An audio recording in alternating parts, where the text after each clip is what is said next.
morning, Doug. I want to take a moment here and review the lesson we had the other day. We'll take a look at the golf swing here, or I should say, we'll take a look at the videos here that I've got pulled up on the screen here. It kind of shows the initial part where we started. Well, the first thing I talked about to you was about your stance. Trying to get into a little bit more athletic position or a little more balanced position in that case. Now, when I say that here, I know we had some knee issues. So I know you had one repaired, you've got another one probably on its way here. So one of the things when keeping in mind with this is try to get the weight a little more balanced, body a little more balanced. We look at the right hand side here. What we initially see is that, as you get your weight up here, sometimes we can get too much out to the toes or too much back to the heels. There's too much of a wishy-washy back and forth type of position that we see here. So what I'd like to do, or what I'd like to see you, like to try and take you to, try to get just a little flex in the knees, not as much as you'd actually think, but just a little bit of a weight a little bit more on the balls of your feet, in here and in here, to try to keep it consistent. And when I say try to keep it consistent, a little bit better transfer back to the right hand side and a better transfer from the right hand side to the left. I think that's key because this is where some of your back and forth shots come from. As you make your turn back to the right hand side, you can see as you go back to the left, there's a lot of weight still on this right hand side because we do not see any type of turn through with the hips. See how the hips are pretty much square in this position here? That's where it tends to be an issue. We've got to see the hips turn through, and it's because the hips don't turn through, the weight doesn't come off that right side, then this right hand becomes dominant. You can almost see where it starts to come dominant because you can see the bow of the shaft here starting to bow forward. There's that curvature here, and then vice versa, the breakdown of the left wrist, chicken wing coming out and about, and then around. No really turn with the hips till you've already here, but you can see a dramatic amount of weight still on this right hand side. And what tells you that too is look how you finish. There's that left foot coming up and out like you sat there and discussed in the video. In the lesson.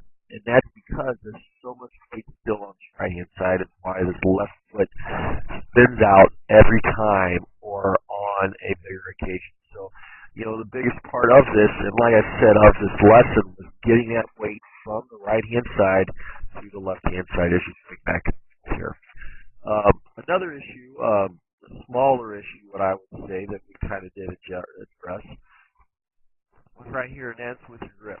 Now, when we talk about your grip, what we're looking at and what we're kind of focusing on here, you can kind of see as I get a little bit closer to you here in this, not this one. I get a little closer to you, I come in and I say, okay, let's take a look at the grip here.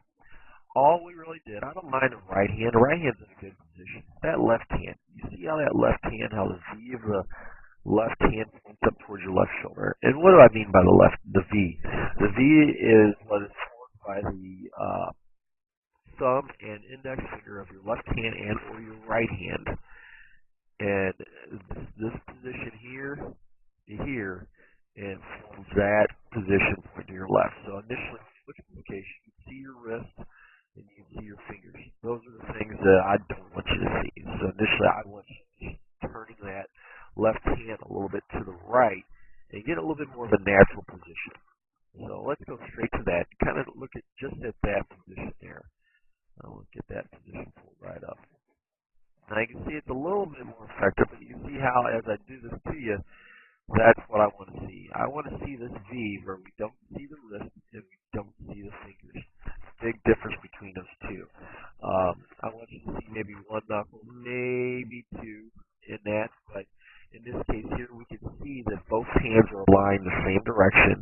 And ideally for you, it makes it a lot easier to take the club back on our position as we go back. Alright, so that's the grip as we see there. And obviously if you have more questions as you're working through it, be sure to let me know what I'm going to do now with the stance.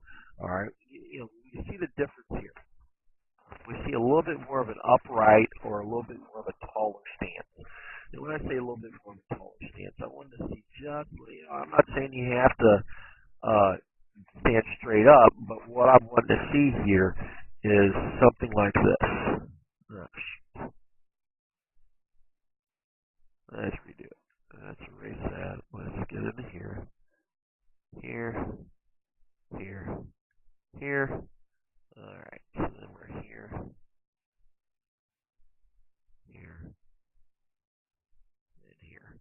Alright, so you can see how you're bent over a little bit more, and sometimes that's how that weight can be pushed back to the heels or fluctuate between the heels and the toes.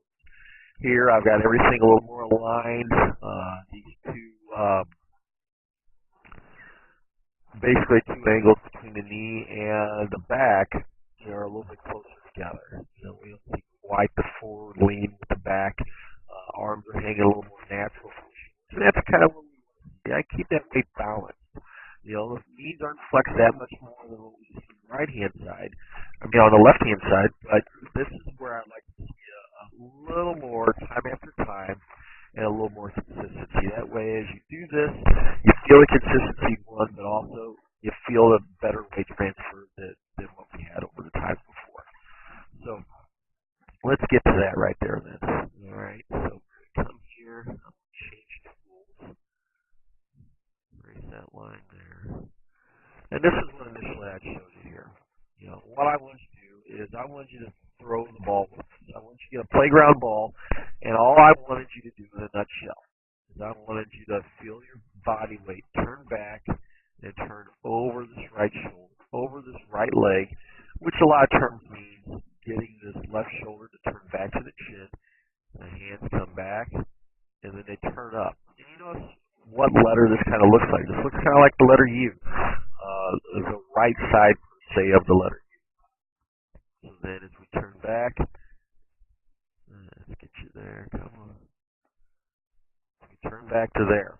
Now when we turn back to that position, what we see here is a big difference between what we see on the right hand side and what we see here on the left hand side. Alright? So when I say that, you get that weight back. But what the difference is, you see how there's a little bow in this right leg here? You see how this right leg is a little more up and down? That shows me that this left shoulder has turned back and gotten that weight over that right hand side. Hands are up. Because you have no problem, I was saying, taking the club back and getting the club up. What I think we do get is that issue of getting that weight back to the right side and then back to the left properly. So then what I wanted you to do is I want that right elbow to come into your side. The right elbow came into your side. You felt the weight push off that right side.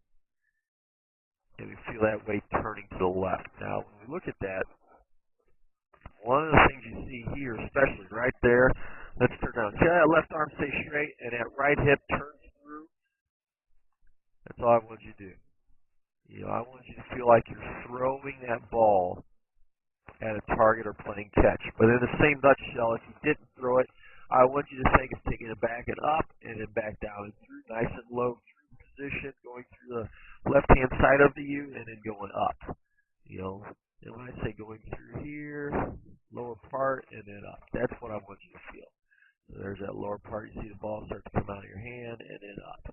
So 2 sets of 20 reps, and that's all I want you to do. You know, that's that feeling of turning to the barrel. That's why I created this position for you. But that's all I want you to do is feel that way turn back to the right-hand side, up, down, and through to the left. Very simple. 2 sets of 20 reps. That's all I want to see there. Now, when we go to the next position here, Doug, you know, what we see is with a golf club. 3 tees, teeing it up, back and forth. You hit the first tee going back, you hit the second tee going at the impact, and then you hit the third tee coming through. Now, all I want you to do with this is a little bit more of a 3/4 golf swing, if not a half golf swing. You see how I've got this position here? Weight's loaded up to the right-hand side, and then all I want you to feel is that weight come through. Now, even at this case here, there's a little more extension one with the hands here. And I say extension, but also turn through with that right hip. Don't so much see it over here on the left-hand side, but a little bit more. But it's just that transition of getting that weight going a little more from right to left. So what what we almost got, it's almost got to be an explosion. And literally, dog, that's what I want you to feel. Feel that explosion back. Get that right heel up off the ground as you turn through, right? So you notice how even at this position here, see that right heel still on the ground? Get that weight off that right-hand side. Push that weight. Turn through. I want you to literally feel like you're turning through, getting that weight off the right-hand side, going to the left. Feel like you're reaching forward to shake my hand. Because you see here, we're not seeing that turn through like we did before on that other drill of that right hip turn through. And you're utilizing a lot of those arms. And that's where we want to get back to the body turn back. So as you do this back and forth, Doug, I know you got some time to work with it. But feel them shoulders turn, feel them hips turn, getting that weight off of that right-hand side. If you have any questions, by all means, Doug, I want you to give me a call. 314-724-6539. The phone is working now. Getting a new phone today as we speak, but turning back and forth, making your turn through impact, through the target. If you have any questions, like I said, call me or shoot me an email at michaelwyattgolf@gmail.com.